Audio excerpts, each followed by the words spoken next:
કેમ છો બધા મિત્રોને? જય સ્વામિનારાયણ. કેવી લાગી ધૂન તમને બધાને?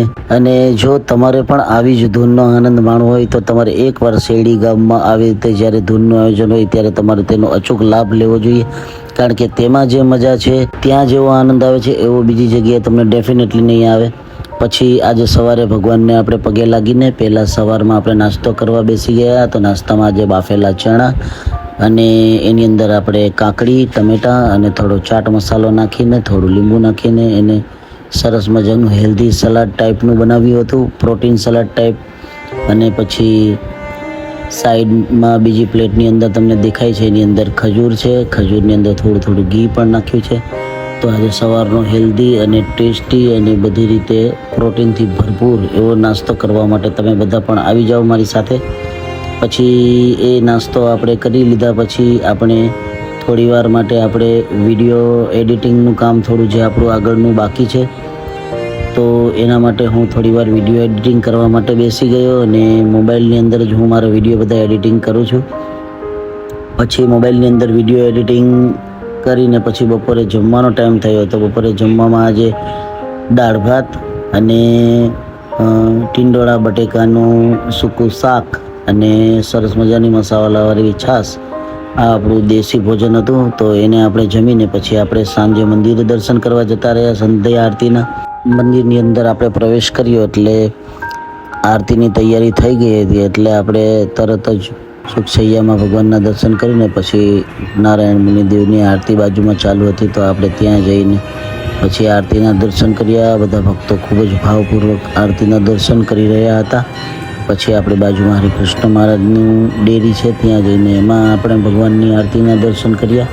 અને બધા ભક્તો ત્યાં પણ ભાવપૂર્વક ખૂબ જ આરતીના દર્શન કરી રહ્યા હતા. પછી આપણે બાજુમાં ઘનશ્યામ મહારાજ છે, તો ઘનશ્યામ મહારાજની આરતીના દર્શન કરવા માટે જતા રહ્યા. ત્યાં પણ બધા ભક્તો ભાવપૂર્વક ભગવાનની આરતીના દર્શન કરી રહ્યા હતા.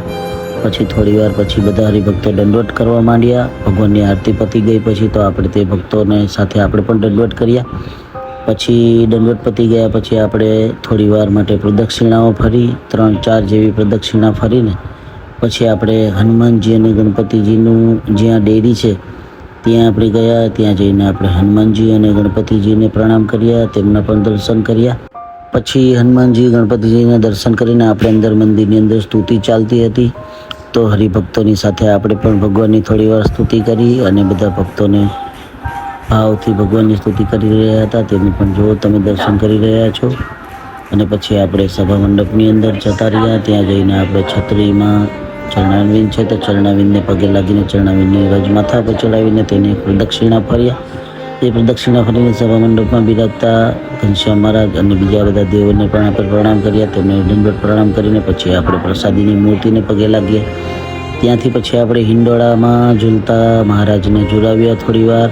અને ત્યાં ઝુલાવીને ભગવાનને આપણે પછી આપણે વાલી આપણી જે ગાય ત્યાં પહોંચી ગયા. અને આપણી વાલી ગાયને આપણે થોડીક વાર ઘાસ ખવડાવીને તેની સાથે 2-5 મિનિટ વિતાવીને પછી આપણે તેના આશીર્વાદ લઈને ગાય માતા પાસેથી રજા લીધી. અને પછી ત્યાંથી આપણે મંદિરની અંદર અત્યારે સરસ મજાનો યજ્ઞ ચાલી રહ્યો છે, તો યજ્ઞ નારાયણના દર્શન કરવા માટે આપણે જતા રહ્યા.